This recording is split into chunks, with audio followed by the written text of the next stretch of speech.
You good? Ready to go? It's you and me. Subcommittee will come to order. Ask unanimous consent that the chair be authorized to declare recess during today's hearing. Without objection, so ordered. Good afternoon. Welcome to today's hearing on short sea shipping. To apologize to our witnesses, the members have been detained by votes on the House floor, which just concluded moments ago. So we apologize for keeping you all waiting. It was unavoidable, unfortunately. So on March 6th, the subcommittee examined the state of the maritime industry. In that hearing, the maritime administrator and industry representatives repeated a common message. When it comes to growing the American maritime industry, cargo is king. Now, if you've driven on I-95 recently, you know full well that there's an excess of cargo and therefore traffic on our roads.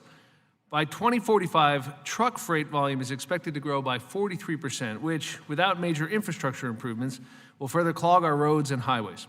This increased traffic would be significantly alleviated if we shifted cargo to our waterways through short sea shipping. Short sea shipping is the waterborne transportation of commercial freight between domestic ports through inland and coastal waterways.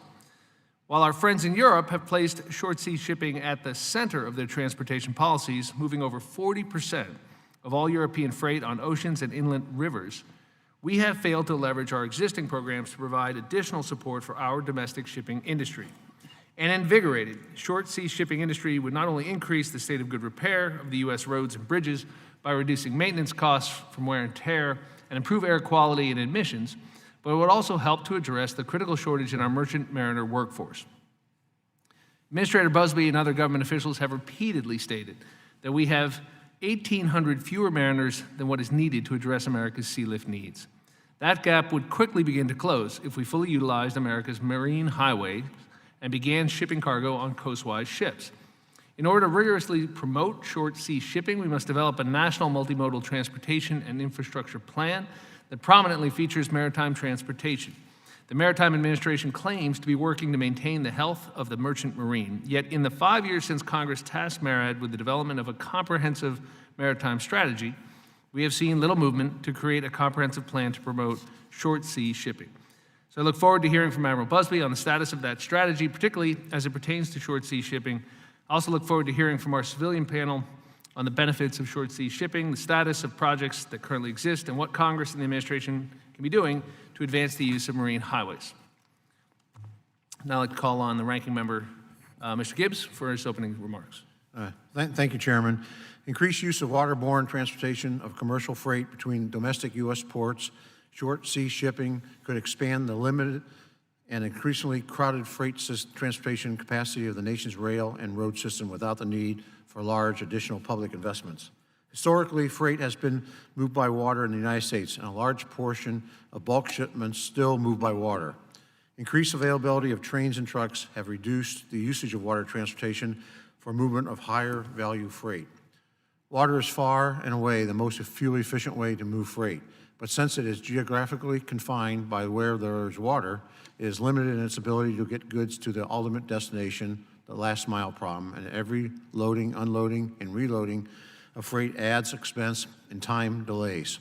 Increased freight volumes, limited dollars to invest in new infrastructure, increased road congestion, and increased interest in reducing air emissions have also been cited in recent years as reasons that short sea shipping should be examined as an alternative source of added transportation capacity. However, movement of container freight on America's waterways has not increased.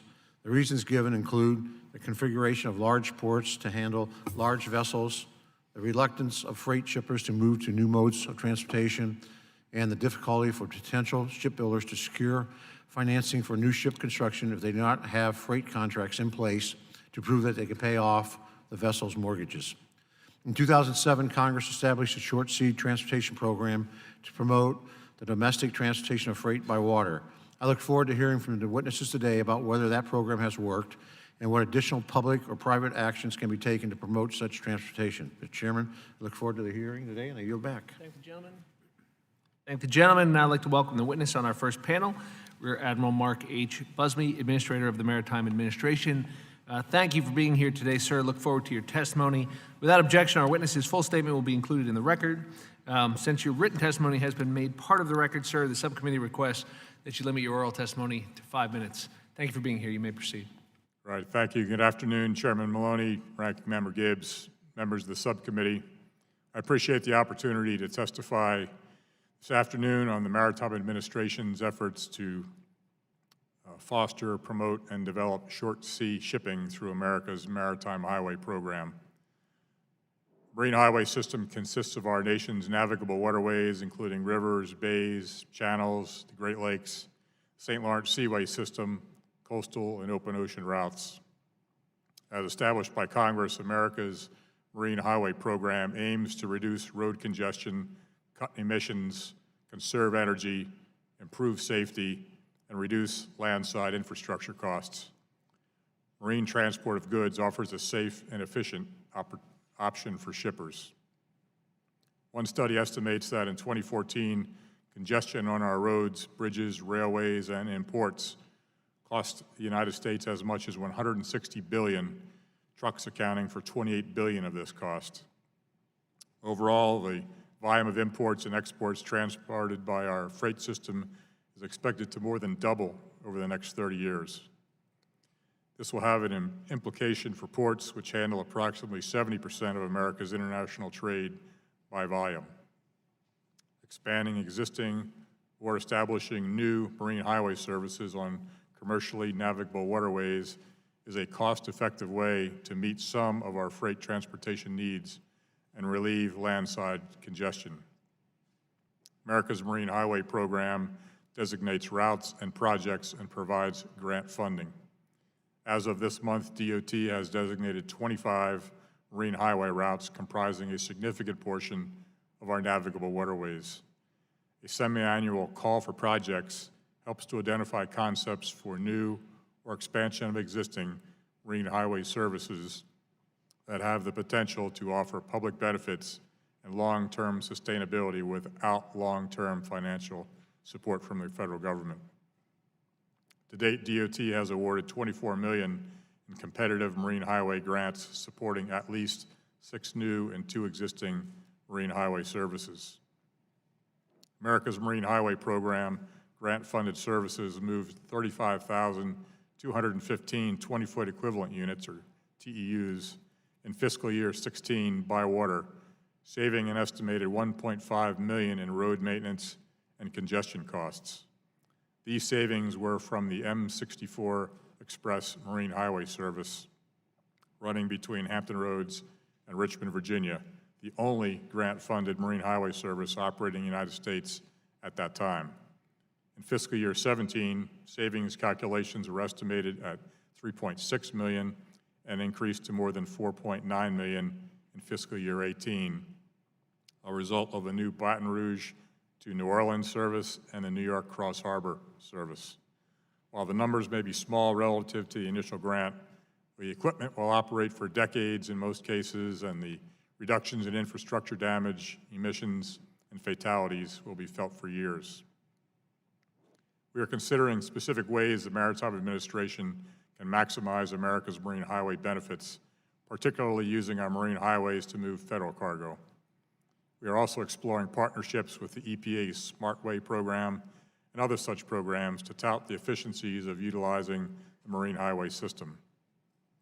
Finally, the Maritime Administration has been proactive in engaging with local and regional officials and private entrepreneurs in analyzing specific logistical challenges where a waterborne solution may offer the best and most sustainable approach. We are proud of the effect that America's Maritime Highway Program has had in support of the Jones Act, and are excited about the momentum it is building in such a short period of time, but we are not done.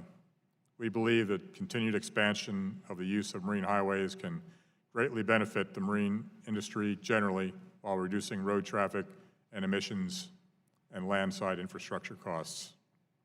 Thank you for the opportunity to testify this afternoon, and I look forward to your questions. Thank the gentleman. We'll now proceed to questions. I will be observing a 5-minute rule this afternoon. I'll begin by recognizing myself for 5 minutes. Admiral Busby, please help us understand what the principal barriers are to marine highway development, and please also comment on when the Congress can expect to see the National Maritime Strategy, since we've been waiting for some time on that document and that strategy? And would you also refer to the role that short sea shipping would play in such a strategy? Yes, sir. Thank you. I'll address that strategy piece first. As you know, Congress has given us now an extension till the 13th of February of next year, 2020. And I fully expect that we will present the strategy within that timeline, sir. It's currently in interagency coordination, and I'll be standing by to get it and move it forward to you, sir. What can you tell us about it, sir? Give us a preview of coming attractions. Well, it's... Don't ruin the ending. Yeah, I don't want any spoilers, but well, I can surely after 6 years, we got to have some thoughts on what we're doing, right? I can tell you this: foundationally, it's built on the Merchant Marine Act of '36, the Jones Act, cargo preference. It's built on those things that have kept the Merchant Marine alive and breathing, quite frankly. So that's the basis of it. I think that you will see that short sea shipping and port development and port modernization play a key role, recognizing that our ports are our economic gateways to this country. The majority of our goods flow through those ports and then are distributed through rail, through highways, and hopefully increasingly through maritime highways. So that'll be a key element of that, making sure we continue to modernize that flow. And of course, preparing the workforce for the future. That's a very key element of the strategy, to make sure that we're modernizing and bringing enough people in, which is why the National Maritime Security Multi-Mission Vessel Program is a very key element of that. So while you haven't seen it yet, a lot of the things that we're doing right now, you will recognize in that strategy when you see it, where you haven't stopped waiting for that to be approved to move forward. And short sea shipping? Short sea shipping, the barriers I think that are keeping us from really surging ahead thus far, I would say number one is probably awareness, education of shippers that there are these alternate means, and quite frankly, it's understanding the business case to be made, or that exists to move things by water. That takes a little digging into and understanding, especially when you're just used to throwing it in the back of a truck or throwing it on a rail car, understanding that there are other ways to move it, that there may be trade-offs in time or other certain aspects of it, but in the end it can have significant impacts in terms of the environment, in terms of savings due to road wear and everything else. What are the Europeans doing that we're not? Sorry? What are the Europeans doing that we're not? Well, they have not benefited from the road network and the rail network that we have. We've been very blessed in this country, and we have such an extensive road network that has enabled trucking really to take the place of what rivers do in Europe. So we kind of got spoiled in that respect. When you think back, rivers, our river system, our coastal system, that's how America moved goods in the beginning. Before we had roads, before we had railroads, that's how it all happened. We moved away from that because we've got so darn good with our rail system and our road system, both of which are becoming overtaxed now. So, our waterways are one artery where we still have a lot of capacity to grow into, and if we double our cargo, as we say we think we're going to do over the next 30 years, we won't have any choice. We will have to go into the waterways. Mr. Gibbs. Thank you. Thank you, Admiral, for being here.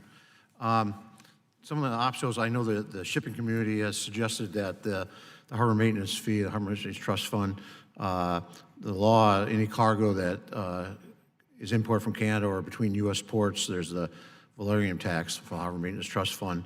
Do you know how much is raised annually as a result between the domestic shipments? I don't have the number right at the tip of my tongue, but that is an issue. Is when you're doing that sort of domestic shipping, you end up paying twice. And, do you think it's enough that it's a disincentive? Do that is a disincentive to increase short sea shipping? it certainly is a factor. Like every form of transportation has cost factors that have to be factored in. This is one that has to be factored in. I just raised this, because some in the shipping community are raising it, and at least from the Canadian and domestic ports to port. Right. You know, I maybe talked about this in the questions from the chairman, but is there anything the federal government could do to really try to jumpstart the short sea shipping? You know, I think you talked a little bit about infrastructure. I guess I'm just trying to think, you know, this is really a private sector thing. And there's challenges, there's obstacles for them wanting to do that. Some of that's, you know, getting financing for building new ships, just reluctance from shippers because there's competition between other modes of transportation. Do you see anything specifically that the federal government should be doing to maybe help give confidence to shippers to want to increase our assets, our capabilities? Well, I think this program is, you know, a great impetus to try and do that, because it's not just the fact that we are designating projects and providing grants for those designated projects, which is an incentive, but I think the education piece, as I mentioned before, is really important. It's just not well known, it's just not well appreciated, I think, by most shippers and many carriers, that this alternate means exists, and it can be beneficial to their business. At the end of the day, it comes down to a business case. Yeah. You know, people moving goods around, the business case has to be there in order to do that. You know, the reliability has to be there, cost-wise it has to work, schedule-wise it has to work. In some areas, marine highways work like a champ. Yep. Where we have, you know, 7 very good, strong programs that are out there working where all of those pieces fit in. But, you know, so that's discovery. People figured that out. So more of that discovery has to occur. So I think most of the shipping in short sea maritime is really bulk commodities, for lack of a better word. Right. Maybe not so much in the containers. right, and this program specifically doesn't address bulk, because bulk is moving pretty well. This program was developed to address containers and later on break bulk. What was that last part? Break bulk, you know, palletized, Oh, yeah. palletized, Yeah. goods, which, you know, in some areas, I think if you look at New York, if you look at the New York area itself, you know, a lot of the users of goods in New York City or the area don't need a 20-foot TEU worth of stuff. They need a pallet. So to the extent that you can use the harbor to move things around instead of on a truck in a small vessel or something, move a pallet-sized and then move it through the streets, I mean, I think there's potential there that could be exploited. And I know there are entrepreneurs out there that are looking at just that kind of a thing. So you know, it's people thinking beyond the normal. Yeah. We're stuck with this size. This is all we got. You know, If they can think outside, I guess if they can think outside the box and satisfy what the market's you know, demanding or asking. And I think you just gave an example of that. yeah. I mean, there are other projects around that I think have great promise. They just need to kind of be fully baked yet. They're conceptual in many cases. They just have to work through that business case, and then they'll be ready to go. Thank you. You're back. Thank the gentleman. Mr. Gallagher. Thank you, Mr. Chairman. Admiral Busby, thank you for being here. Thank you for your testimony. You mentioned the link between short sea shipping, it's very hard to say quickly, and the Jones Act. Obviously, the Jones Act is always the subject of debate. What do you think the biggest misconception out there about the Jones Act is? If you could sort of talk to the American people about why the Jones Act is important and correct sort of some of the misconceptions, what is at the top of that list? Well, these days it's getting to be that the Jones Act is the root of all evil, that everything that's wrong is the fault of the Jones Act, and that everything that costs more is a result of the Jones Act. Mm-hmm. And that's just not borne out in the facts.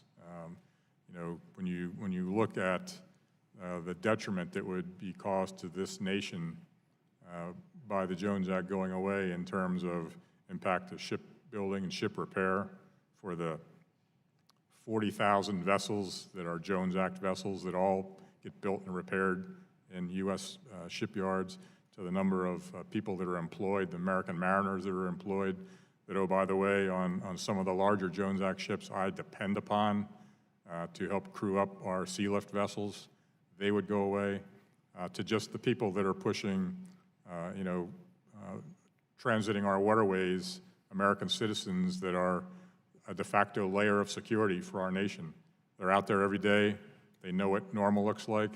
If they see something wrong, they're going to say something wrong. I don't think we could believe that would ever happen with a foreigner pushing, goods up and down our internal waterways. And why would we want to turn our internal commerce over to a foreigner to control?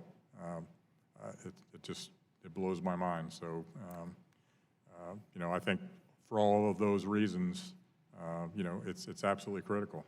I appreciate that. And you mentioned in your testimony that congestion, we have congestion on our roadways, and therefore we have an advantage when it comes to maximizing our maritime shipping lanes.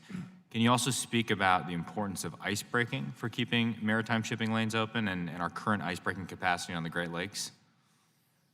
Well, obviously ice breaking falls into the purview of the Coast Guard, and as we heard the Commandant last time he and I were here speak, he believes he has a plan for the Great Lakes, at least anyway, and he needs obviously some help in the high latitudes with our new polar security cutters. But clearly, especially on those cold winters, ice breaking capacity on the upper reaches of the rivers and the Great Lakes toward the end of the seasons is really vital to ensuring that flow of goods and that flow of commerce. On those years where we have heavy freeze and heavy icing on the upper Mississippi, it wreaks havoc. And even up on the upper Hudson, we have heavy ice years. It wreaks havoc. So I know the Coast Guard has a lot of inland cutters, 140-footers that they task pretty heavily, but they all are a vital part of the entire marine highway system. Absolutely. Thank you. I yield the balance of my time. Thank you, gentlemen. Mrs. Miller. Thank you, Chairman Maloney, and thank you, Admiral, for being here today. Short sea shipping, especially along our nation's rivers, is vitally important in my district in West Virginia. The Huntington Tri-State Port is one of the largest inland water ports. It was the largest till Cincinnati got dredged, if I remember correctly. But it ships over 80 million tons of cargo every year. That's 80 million tons of natural resources reaching domestic and foreign markets, creating jobs and driving our economy. Our waterways are essential for efficiently shipping our products and staying competitive in the global markets. This is a little bit like Congressman Gibbs' question, but what steps can Congress take to promote maritime careers for hardworking Americans? We are, thank you for the question, and it's a great one because it really speaks to the workforce issue, which is a big focus of mine. And traditionally, MARAD has really focused at the state maritime academies and Kings Point, our federal maritime academy.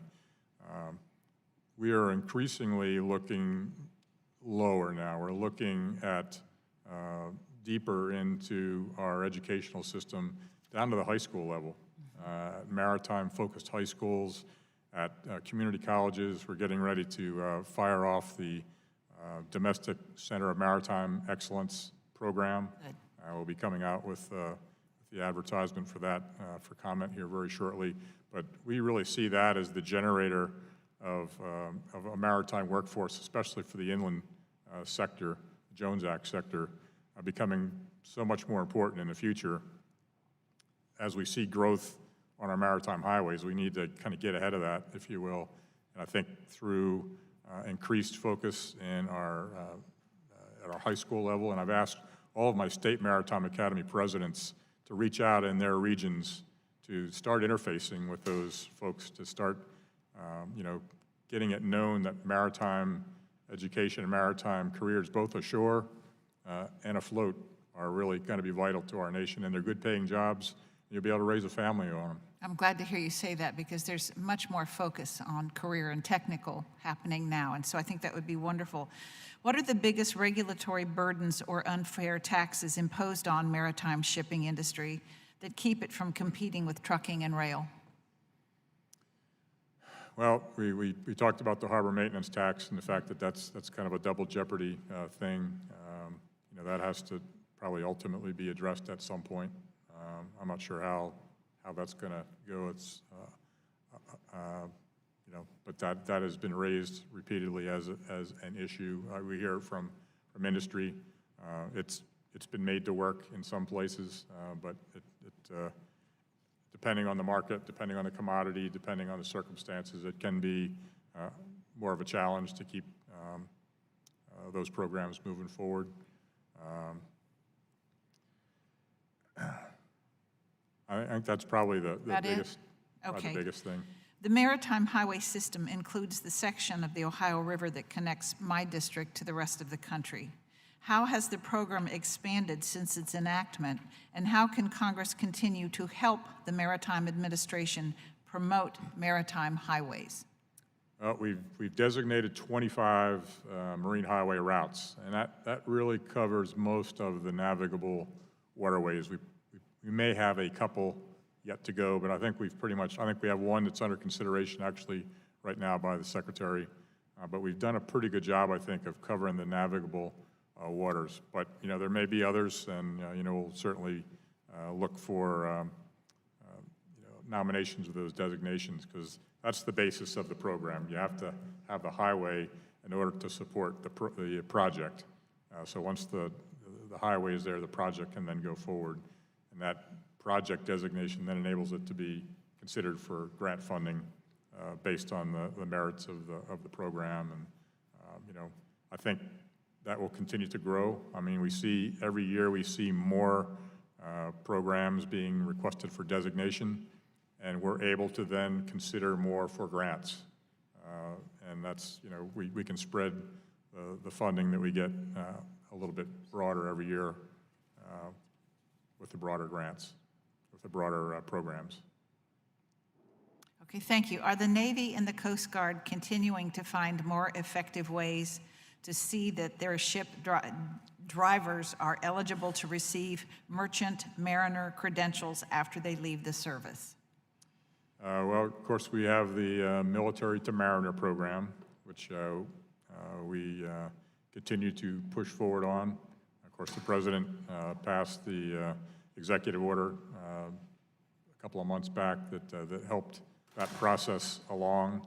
I know I can speak for the Navy, because my old service, that they have done a lot of effort to try and start cataloging the sea time and the actual coursework that's done during the course of an officer's career in order to make that transition, if they choose to do it, much easier than it was just even a couple of years ago. So, answer your question, yes, we are moving well in that direction. We will get some people to transition over. Unfortunately, most of the people that leave the Navy do so because they don't like the family separation, and coming into this line of work, you get a little bit more of that. But we do get naval officers and Coast Guard officers and Army officers, for that matter, that enjoy coming over in the Merchant Marine. Okay, thank you. I yield back my time. Thank you, lady. Mr. Garamendi. First, let me compliment you, Mr. Chairman Maloney, for holding this hearing. It's a very, very important step along the way to maintaining and enhancing our maritime industry. Admiral, I missed your opening statement.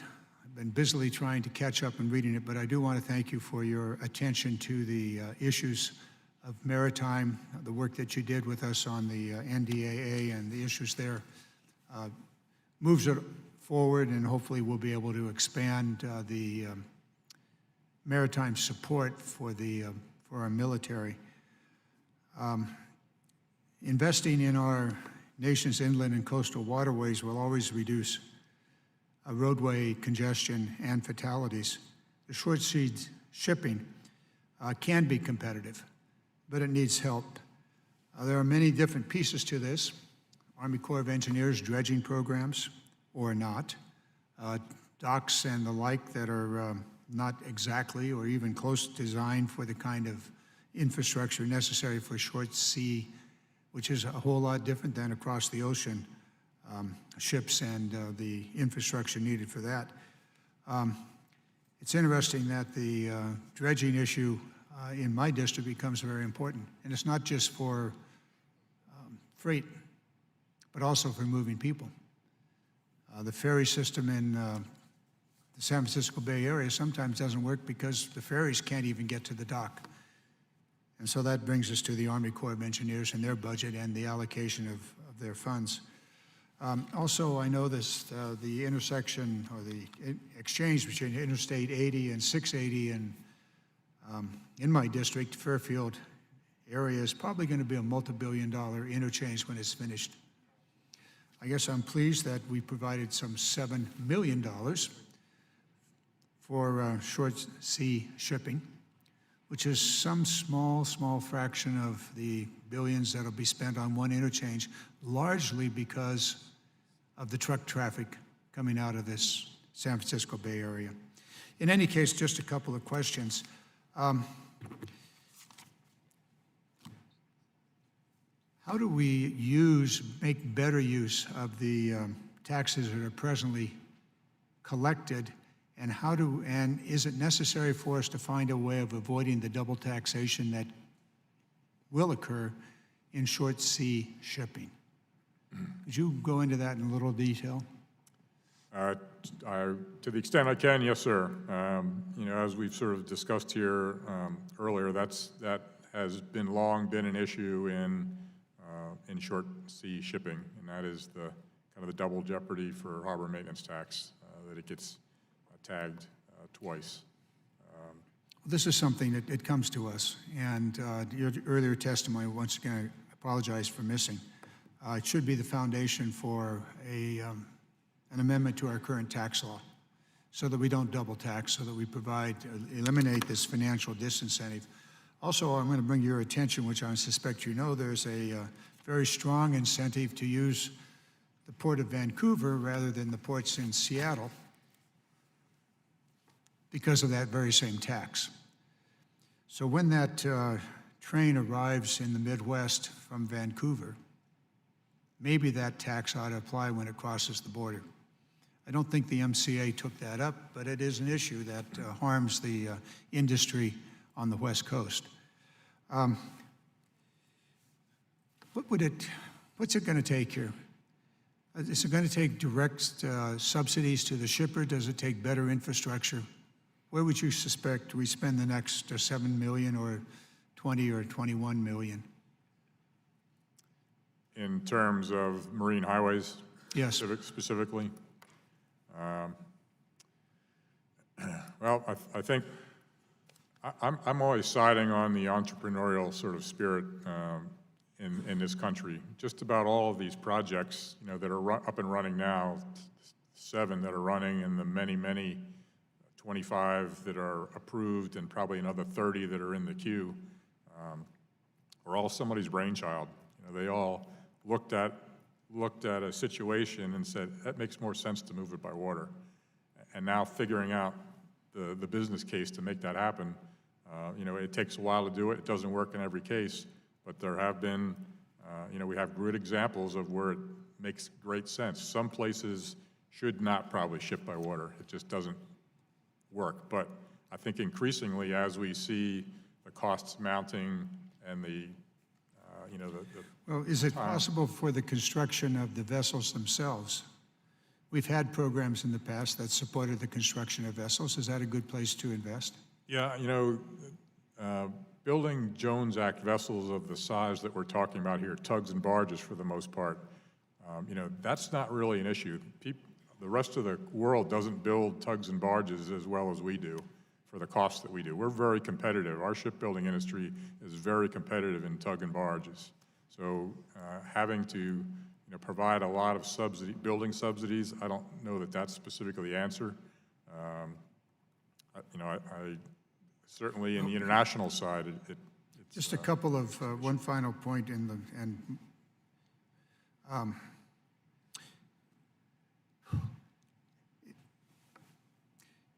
rebuilding our maritime industry requires specific legislative support for the industry.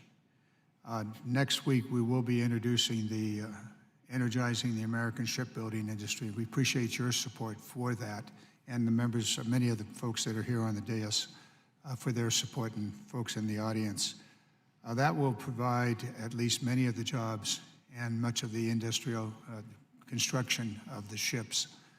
So we'll be working on that, and it may be fit into this. Thank you very much for your testimony. Mr. Chairman, I yield back. I thank the gentleman, and seeing no further member questions, I know we've kept you longer than anticipated already. Admiral Busby, we do have your written testimony for the record. We appreciate very much those submissions as we lay the necessary predicate for some of the good work we want to do as a committee in this area, work that without today's hearing would not be possible under the new House rules. So we appreciate very much your participation. It does help us in our work.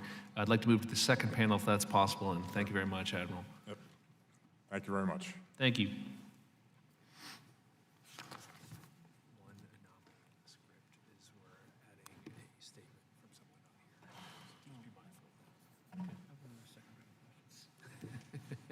And do a vote? Oh, wait.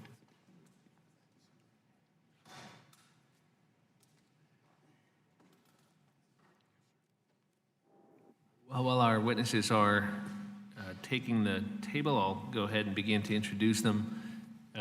We're lucky to be joined today by Mr. John Nass, Chief Executive Officer of the Maine Port Authority, Mr. James Weekly, President of the Lake Carriers Associations, and Mr. Larry Willis, President of the Transportation Trades Department, the AFL-CIO. Thank you all for being here today. We look forward to your testimony. Without objection, our witnesses' full statements will be included in the record.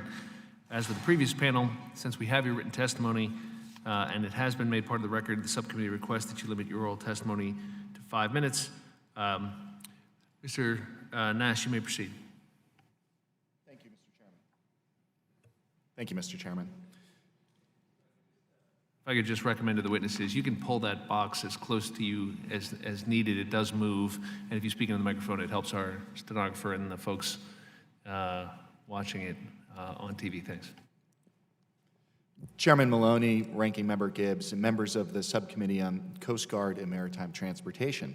My name is Jonathan Nass, and I'm the Chief Executive Officer of the Maine Port Authority. Thank you for inviting me to speak today on the exciting topic of short sea shipping. The Maine Port Authority is a quasi-governmental entity tasked with improving Maine's economy by developing and promoting infrastructure that moves freight domestically and internationally. Maine has a long history of living from and by the sea. If you drive Route 1 along Maine's coast, you will encounter mansions sea captains built over several hundred years in virtually every town you cross through. These once grand houses are monuments of the prosperity once enjoyed from a thriving coastal freight transportation network. Unfortunately today, many are in disrepair and suggest a time past and many lost opportunities over the last 50 years. The Maine Port Authority and many others are currently working to revitalize that maritime shipping heritage.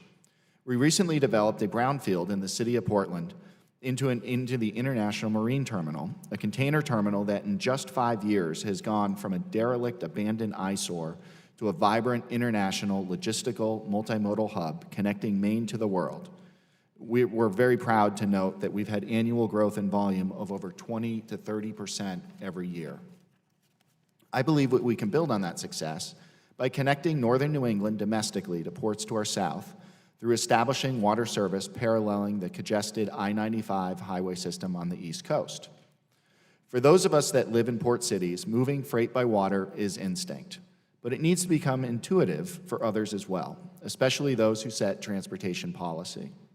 One only needs to sit for a few frustrating hours in Boston or Beltway traffic to appreciate the value of alternative transportation of freight. Moving freight from highway to seaway will improve commerce, decrease air pollution, and reduce fuel consumption, traffic congestion in our largest cities. I'm certainly not the first to suggest that the United States has an infrastructure problem. There's no denying it. In maritime terms, The nation's surface transportation infrastructure is like a vessel taking on water, fast. Fortunately, fixing our transportation network is not a political issue. Democrats and Republicans all agree it's broken. Rather, it is a policy issue. How will we as a nation fix it? How can we help you as Congress to address it? The first step in saving a sinking ship is to plug the leaks.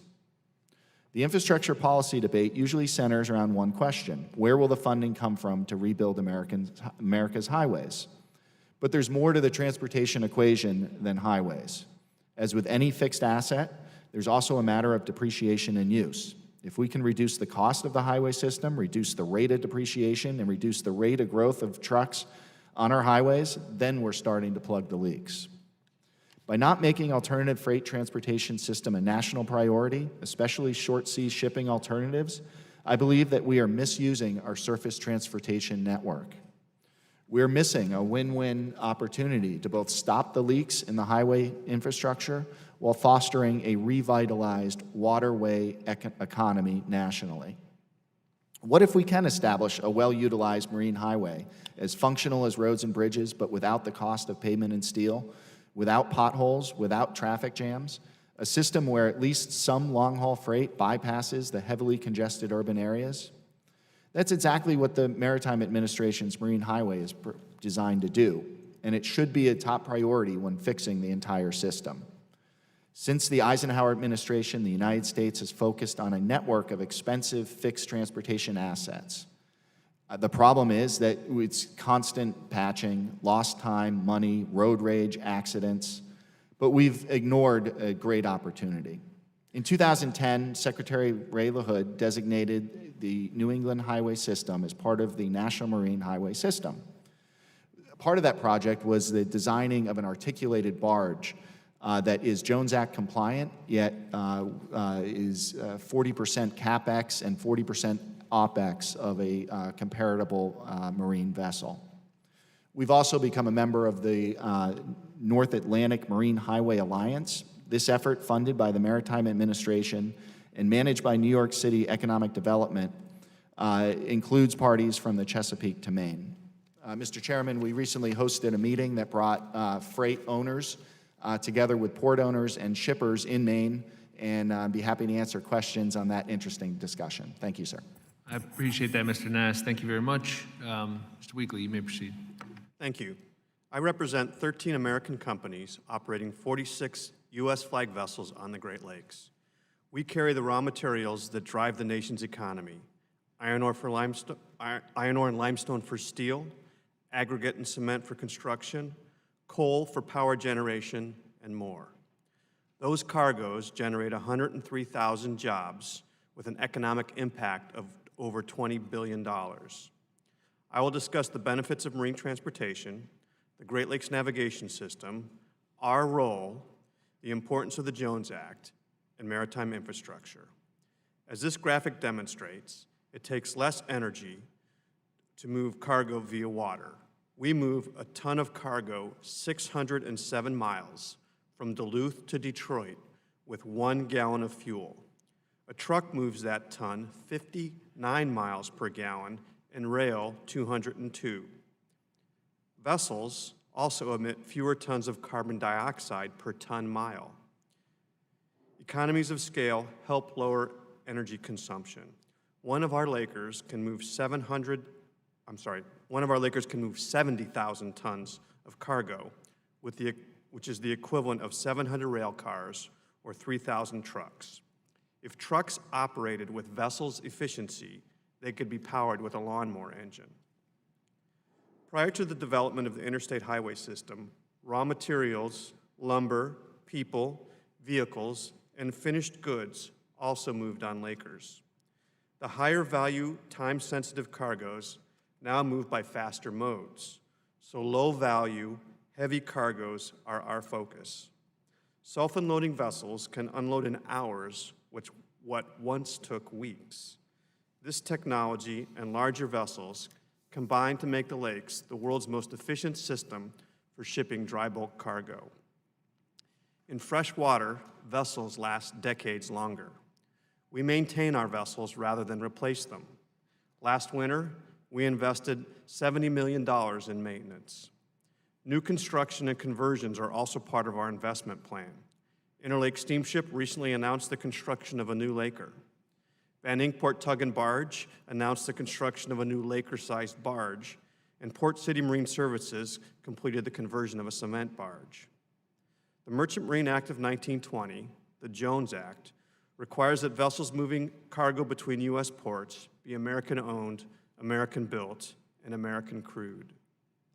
This bedrock of maritime policy provides the stability necessary to invest in the fleet. The national, economic, and homeland security benefits and the regulatory certainty it provides allows long-term contracts. The Jones Act encourages Americans to invest huge sums of money in assets that will last decades. It takes more than vessels. The Corps of Engineers will soon begin construction on a new Sioux Lock to add system resiliency. No longer will 11 million Americans be dependent on a single point of failure in northern Michigan. Maintenance of channel depths is also critical. I applaud the Transportation and Infrastructure Committee's efforts to fully spend the Harbor Maintenance Trust Fund. Through your efforts, we have made great strides. We also need adequate and reliable Coast Guard icebreakers on the Great Lakes, but we appear to be losing ground on that front. Because we carry low-value cargo, we operate on thin margins. We are sensitive to the cost of regulations. Even high-value cargo is sensitive to additional shipping costs, such as the harbor maintenance tax being applied a second time to containerized imports that move domestically by ship. Cargo is king, and transportation industry evolves to serve its needs. We exploit the laws of physics that make shipping the most efficient, environmentally friendly, and socially responsible mode of transportation. We changed the size of our vessels and invented self-unloading technology. In order to grow the domestic maritime industry, we need regulatory stability, support the Jones Act, and consider the cost of regulations, infrastructure, dredging, breakwalls, locks, and icebreakers. And we need system resiliency, a new lock in Sault Ste. Marie, Michigan. Moving low-value, heavy commodities is what we do best. We can and want to do more. Thank you. Thank you, Mr. Weekly. Ms. Willis. Good afternoon, Chairman Maloney, Ranking Member Gibbs. On behalf of the Transportation Trades Department of the AFL-CIO and our affiliated unions, I want to thank you for inviting us to testify this morning and appreciate the interest of the subcommittee in finding new and innovative ways to grow our U.S. maritime industry. You know, since the nation's beginnings, waterborne freight transportation has been key to moving goods in this country. The mariners, the shipbuilders, the dredgers, the longshore workers represented by TTD's unions, we are on the front lines of this industry, and we are fully supportive of the swift deployment of short sea shipping. Better utilizing our marine highways, we can reduce congestion and delays at our major ports, which in turn reduces the strain on the entire freight network. Short sea shipping is also green shipping. It offers a viable freight alternative on vessels that are highly fuel efficient with lower emissions, and this impact is further magnified by cutting idling times and fuel consumption from trucks that service our U.S. seaports. And as noted, it is a particularly effective method of transporting goods that can be challenging to move via other modes of transportation, including oversized and overweight cargoes. But today's hearing, it asks a bigger and I think an important question of how best to rebuild this industry. And we are here to say that we think utilizing our marine highway is part of that puzzle. The U.S. maritime sector, this committee knows this, has long suffered due to unfair competition from unscrupulous foreign-flagged shippers. These companies, they have no interest in the fair treatment of workers or safe working conditions, let alone employing Americans. But because most short sea shipping would take place between U.S. destinations on vessels that are U.S. flagged by law, it would guarantee thousands of good-paying jobs in this country. Jobs, quite frankly, that cannot come quickly enough. In times of humanitarian crisis and war, the Department of Defense calls into service commercial mariners and their vessels. Today, the existing pool is inadequate to meet DoD's sea lift needs.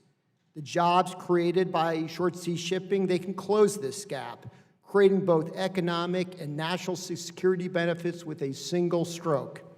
Furthermore, short sea shipping would breathe new life into America's shipbuilding industry. Once a point of pride in this country, too many American shipyards struggle to compete with Chinese and Korean shipyards that are heavily and unfairly state subsidized. If we cannot change course on this, we run the real risk of losing our ability to build commercial vehicles in this country, and that should be unacceptable. A steady demand for Jones Act ships would put this industry and the jobs it is able to support on stable footing. And as short sea shipping generates business for ports of all sizes, it will create jobs on the longshore side, unloading and loading new waterbound cargoes. And I would be remiss if I did not point out that the jobs created in these industries are good jobs, the kind of people can raise families on. Why? Because workers in maritime and related sectors enjoy the benefits of strong union contracts. The policy and commercial benefits of a marine highway system, they're clear to us, and I think you have consensus on that from this panel. But despite this, we have failed as a nation to unlock the potential. We offer several ideas for Congress to consider, not an all-inclusive list. But we should examine existing programs like those meant to assist domestic shipbuilding to determine if they can be modified or applied to support short sea shipping. Grants, federal grants, designed to facilitate marine highway services should be significantly increased. The initial cost of acquiring equipment and infrastructure improvements necessary for short sea shipping can be significant, and federal dollars we think are necessary to reduce this market barrier to entry. But the biggest hindrance to the use of short sea shipping is the double tax imposed under the Harbor Maintenance Trust Fund. By taxing shippers twice, once when their goods reach a port of entry and again when these same exact goods arrive at a secondary port, this law arbitrarily de-incentivizes shippers from choosing short sea shipping as a viable method to move their products. We support legislation that will end this double tax and pave the way for marine highway to become an integral part of our freight network.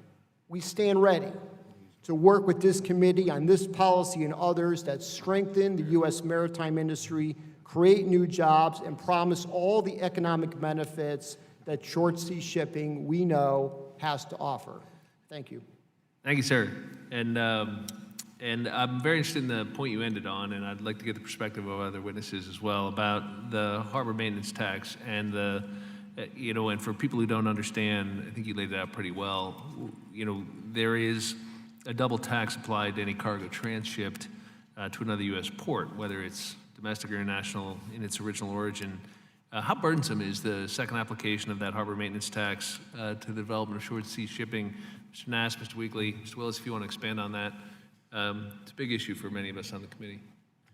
So when we met a couple weeks ago with some beneficial cargo owners and port owners and shippers up and down the East Coast, the biggest part of the discussion was you have to be competitive. A business is not going to move to a mode of transportation that's more expensive than less expensive. It's that simple. So I believe any way that you can make waterborne transportation more cost-effective, more competitive is going to help get this program going. And I think really what we need to do as a nation is recognize that the benefits of moving heavy cargo off the road. The numbers I've heard, 44, 46 cents damage to a roadway from a heavy box. I see a win-win here. Let's spend 10 cents on getting that box onto the water. And certainly the harbor maintenance tax, the notion of even, it sounds like a small amount for your average person, right? 0.125. In an industry, though, where margins are razor thin, and any cost that you add to any of it just makes it that much less competitive. Yeah, appreciate that, Mr. Weekly. I don't know if we can get your slide back up. I thought it was actually pretty compelling, and it doesn't even include the point Mr. Nash just made about the external costs of maintaining those roadways, right? That's not included in your number, right? Correct, sir. That does not include that external cost of the Harbor Maintenance Trust Fund. I concur with everything Mr. Nass said, as well as Mr. Willis. If I may pick up on a point Congressman Garamendi mentioned, it's not only a disincentive to get around the West Coast ports, it's a disincentive for containers to come into the Great Lakes. They're offloaded in Montreal and Quebec. They're put on a rail and they're railed into Detroit and Chicago. I see them crossing the bridges all the time. In the Port of Cleveland, they've come up with an innovative approach to subsidize direct container ships on a more liner basis to Europe. I think they've since stopped subsidizing that. It still survives. However, the exact problem we're talking about prevents Cleveland from being a feeder port, a hub and spoke to Europe because of that second domestic move. So it's a challenge for us on the lakes too, sir. Thank you. With that, I'll yield to the gentleman from Ohio, Mr. Gibbs. Thank you, Chairman. I do want to welcome Mr. Weekly because he is a constituent. It's always nice to have a constituent here. I was going to, Mr. Weekly, talk about the Sulak project in your testimony, and I've always been a strong advocate since my tenure here is that should be a national significant importance. I think during World War II, I think we had a brigade up there guarding it. They were so worried about it. And can you tell us where we are in the process of getting that redone? So, Congressman, again, I appreciate all your support over the years, particularly your support through this subcommittee. Great news on the Sulaks. They've developed a positive benefit to cost ratio. The Army Corps, to its credit, and to OMB, to its credit, recognize that this lock is of critical significance well beyond the benefit to cost ratio. As you mentioned, there were 10,000 troops up there. In FY19, we got $32.3 million out of the work plan. The president's budget proposed 75.3. I think it just passed. Was that one of the things you were just voting on the omnibus? So we're hoping that'll go forward. The project is well underway, and the state of Michigan kicked in $52 million towards that project. So I am not an optimist by nature, sir, but I'm convinced this project's going to go forward. Well, one thing I'll just reminisce here a little bit. When I was chairman of the Water Resource Development Committee, Secretary Darcy at the time, we were talking about the cost-benefit analysis, and I said to her, I think we can do this here in 15 minutes, me and you, and get it done. So I'm glad to see it's finally moving because it seemed like to me it was a no-brainer. Sir, I should also thank this committee for reauthorizing it, and we're at 2018, so thank you for that, sir. Go back to the Harbor Maintenance Trust Fund fee, the 0.0125%. It doesn't sound like a lot of money, but I wanted, it's interesting, all three of you in the testimony on that, because if you have $1 million worth of cargo, it's $1,250. You get charged once, you get charged twice. So, $2,500. Doesn't sound like a whole lot of money for a big ship if it's $1 million of cargo. But your competition doesn't have that. That's what you're saying. And then you also got the challenge. You're limited where you can move because where the water is. And I'm glad to hear you say about how much improvement's been made in the infrastructure and unloading and loading. Because when that vessel is sitting there, that's time, that's money, right? And I know when I was over at the Shanghai port in China, I was unbelievable. I heard when they told us how fast they're turning those ships around. It was sometimes less than 24 hours or 36 hours, I guess, depending on the tide. So that's amazing, all those containers. And I know in Cleveland we've had this discussion that you're trying to do that in the containers. So I guess the point I'm just trying to make to emphasize, doesn't sound like a lot of money, but when you got the competition with rail and truck and their ability to move that cargo to point A to point B, the faster route to the end customer, that's really what it factors in and makes it a negative for you. Is that correct, right? Yes, sir, I would agree. Also, time value of money, our ships are moving slower through the water than they are over the road, so we have to make that up by handling point and by economies of scale. So I'll defer to Mr. Nast. Absolutely. Efficiency at the dock is the name of the game. That ship's only making money when it's moving. I just thought that came to my head here, going back 10 years or so, how much change in efficiency at the dock would you estimate we've picked up? Well, sir, in our instance, we didn't exist 10 years ago. Okay, you're 100% then, okay. So my time frame is 5 years. Okay. And we were the recipient of a fast lane grant that brought in some new machinery, and we really struggled at about 10 moves an hour when we first started 5 years ago. With a new vessel, with a new crane, with a great labor force that's getting better and better every day, we're up to 23 moves an hour. That makes a big difference. It means the ship is leaving in a day and not 2 days. Well, then double efficiency, that's good. Yes, sir. Mr. Weekly, just quickly, I talked about the ice cutters on the Great Lakes. Do you want to just complain about the importance of that? I'm meeting with the Commandant tomorrow night. I thought maybe that might be good to get some more information on that. Well, sir, with Chairman's permission, I'll provide some more detailed information for the record, but I can tell you in the winter of 13-14, we left 6.8 million tons on the dock because of inadequate ice breaking. That cost the U.S. economy 3,800 jobs and $705 million in lost economic activity because of inadequate ice breaking. The winter of 14-15, similar numbers, 3.2 million tons, 2,000 jobs, $355 million in lost economic activity. The reliability is abysmal. This year, 4 of their 9 icebreakers were out of commission. Last winter, 5 of their 9 icebreakers simultaneously inoperable. Okay, that's good to know. Thank you. You're back. Thank the gentleman. One bit of housekeeping. Without objection, I'd ask unanimous consent to also include a statement by Mr. Percy Pine of Green Shipping Line into the record. Mr. Garamendi. Did somebody mention icebreakers? I just wrote down the 2 numbers here, 705 million and 365, is that correct? 705 million and 355, sir. A super heavy icebreaker runs about 700 million a copy, and that's not for the Great Lakes, that's for the Arctic. Just keep in mind the relative costs and the benefits associated with icebreakers. Thank you for mentioning it. This committee's been super on that issue. We've talked about the double taxation here, which seems to be maybe not the only issue, but a significant issue. We need to get down to the numbers on the potential revenue that is lost currently and the economic activity that could be gained were there no double taxation.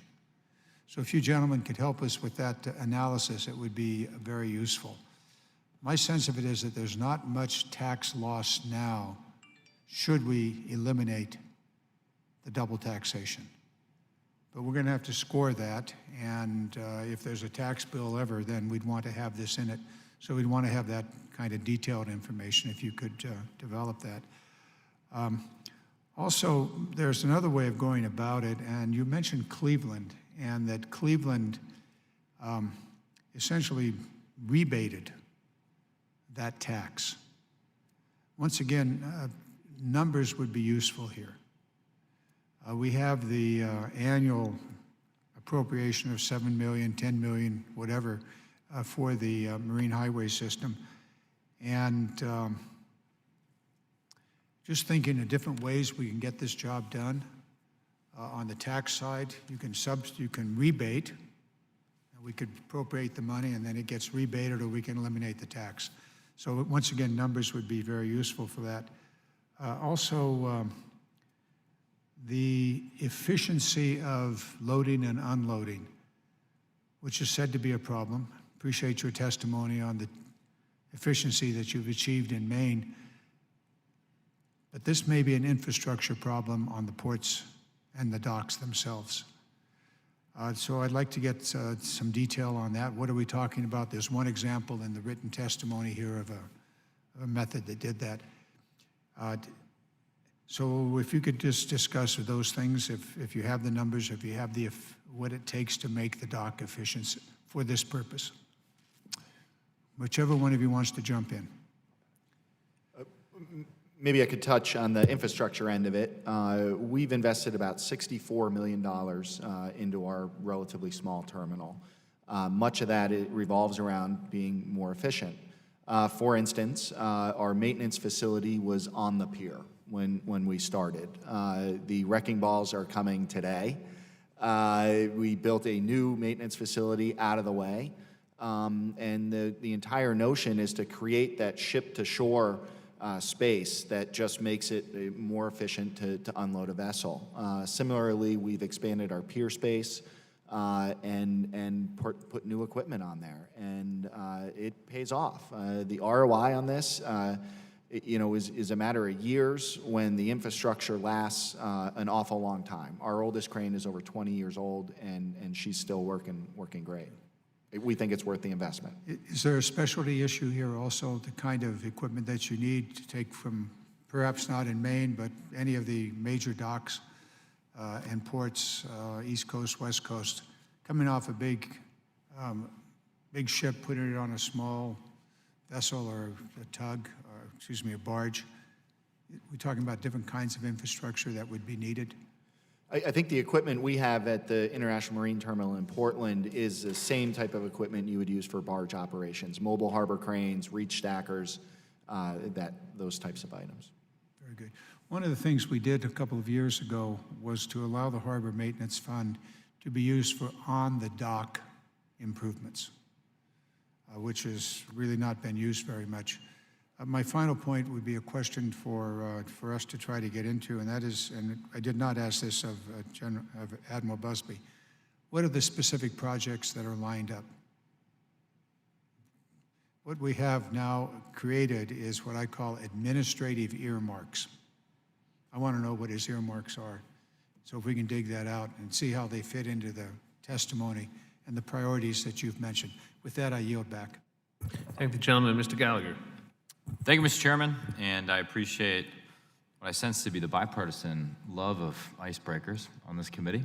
I'd like to probe the depths of that a little bit more, and I want to thank all of our witnesses for being here, for being patient with our schedule, and thank you, Mr. Weekly, for your eloquent testimony to the importance of the Great Lakes. And I represent Green Bay, Wisconsin, and that's obviously critical to our economic success. The Port of Green Bay in particular is an essential part of maritime trade. We have over 166 vessel arrivals that generate $147 million in economic impact in the region.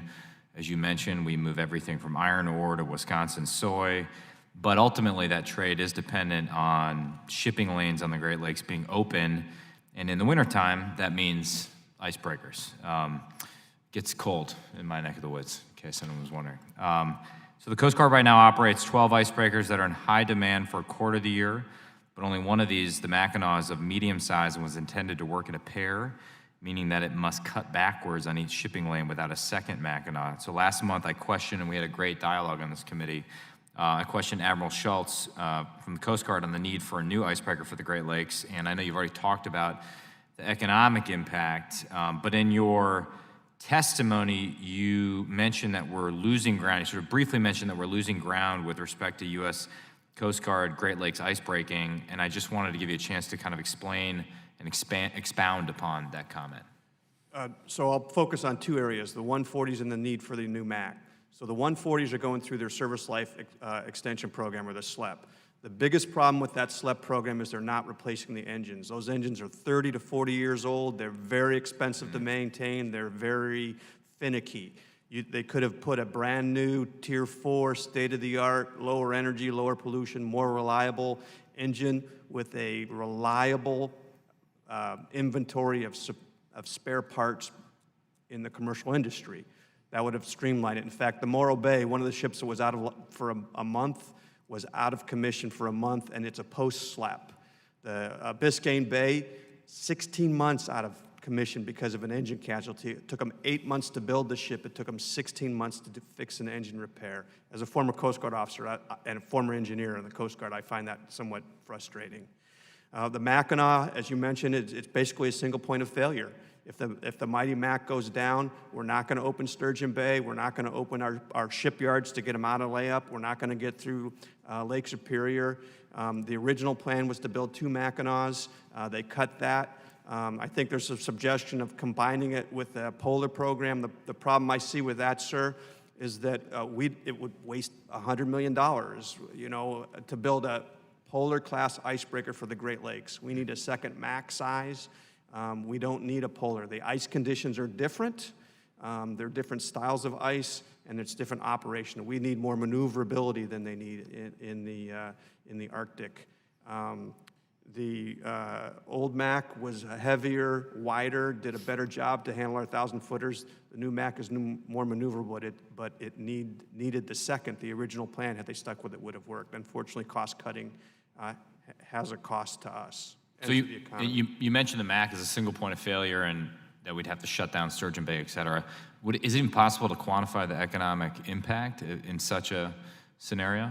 Well, the best I could do is the 1450 numbers I would give you, but really it would be catastrophic. There's no way to measure the cost of shutting down a steel mill. I think they estimated it would be $100 million because if you do a cold shutdown that's not planned, you have to reline the steel mill. It would be catastrophic to the steel mills of Indiana.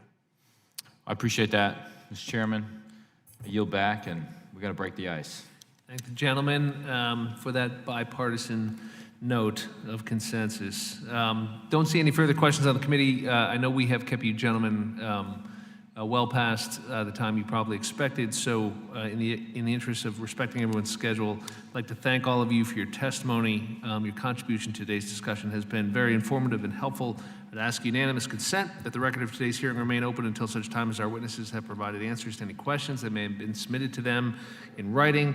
Further ask unanimous consent that the record remain open for 15 days for any additional comments and information submitted by members or witnesses to be included in the record of today's hearing. That objection so ordered. If no other members have anything to add, with thanks to our panelists, the committee stands adjourned. Thank you.